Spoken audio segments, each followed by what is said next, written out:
Sur ce salon du trail de Haute-Provence, on se retrouve une nouvelle année avec Élise qui représente l'office de tourisme du pays de Forcalquier, montagne de Lure.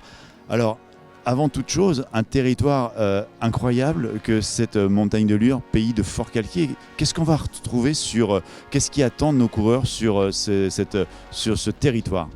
Alors le pays de Forcalquier, montagne de Lure, c'est un véritable terrain de jeu. En fait, on va avoir plein de types de paysages différents, de types de reliefs, des mours, donc ces gros rochers calcaires aux formes insolites, aux petits villages perchés, pleins de charme, où on passe dans les calades, à la montagne de Lure, où on monte à 1800 mètres d'altitude, vraiment en étant sur les crêtes.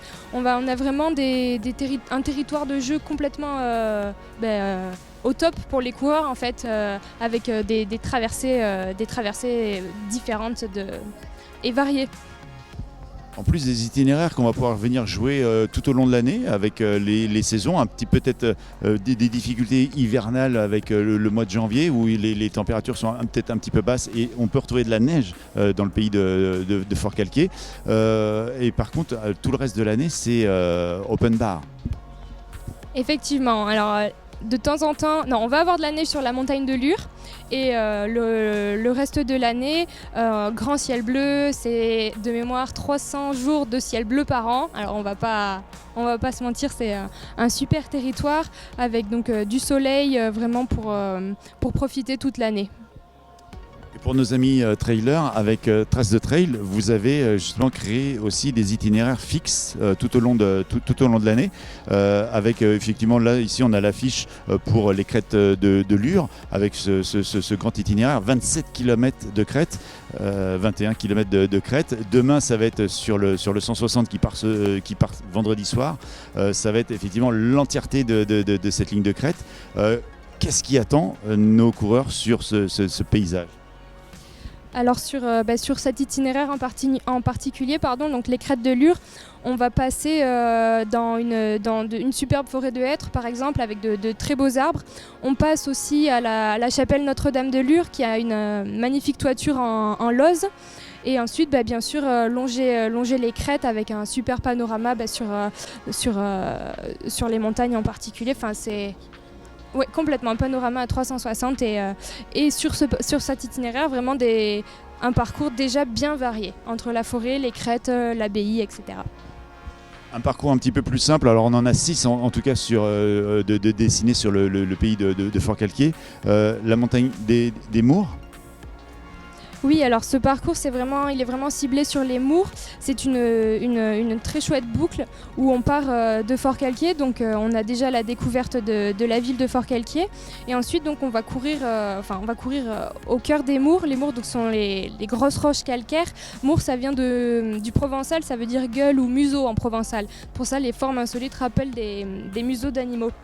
Et donc, quand on est sur les Mours, déjà c'est un paysage totalement atypique qu'on ne voit vraiment nulle part ailleurs. Et il y a le petit bonus, une superbe vue sur la citadelle de Forcalquier. Donc un super itinéraire vraiment. Et paraîtrait-il que c'est là où on peut retrouver aussi de l'anis étoilé qui sert dans les confections du pastis bardien également. On le voit dans certaines images. Et puis pour ceux qui voudraient une petite décontraction, un des parcours, on vous en présente 3 sur les 6. Un des parcours, celui-ci, c'était vraiment le petit trail urbain qu'on peut faire le soir au coucher de soleil tranquillement ou le matin au réveil. Je dis ça parce qu'il y a le montée à la citadelle qui doit être juste magique.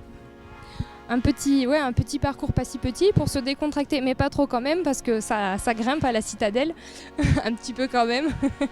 Et avec un beau passage dans Forcalquier, dans ces ruelles caladées et aux alentours de Forcalquier pour profiter aussi des paysages et pour s'évader dans la nature, quoi. Également, avec l'Office de tourisme du pays de Forcalquier, montagne de Lure, un super petit catalogue où tout est recensé à l'intérieur. Alors bien sûr, il y a le site internet, mais il y a aussi ce petit catalogue papier où là, on va avoir effectivement, avec Haute-Provence Tourisme, toutes les dernières infos, les hébergements, les bons plans, les lieux où aller. Voilà, donc vous retrouvez effectivement tout ça dans la brochure touristique sur le site internet et dans la brochure touristique, donc le bonheur à partager, avec un condensé du territoire, tout ce qu'on peut y faire, les balades, les jours de marché, des portraits d'acteurs locaux, notamment sur l'artisanat, puisque c'est un vrai territoire d'artisanat, sur l'astronomie, une petite pépite, quoi.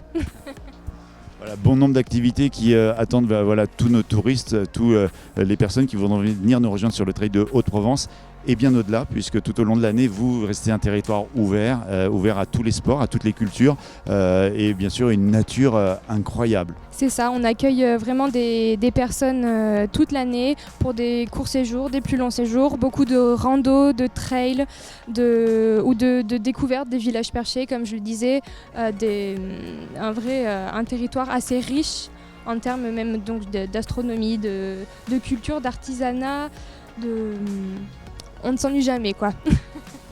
Et comme on dit dans le monde du trail, ne jamais fouler un territoire sans en goûter son terroir. On a des lavandes, on a des miels, on a des huiles et on a aussi bien sûr l'absinthe, on a aussi le rinquinquin et on a aussi le pastis bardouin. Donc ça à venir déguster avec modération peut-être, mais en tout cas à venir déguster.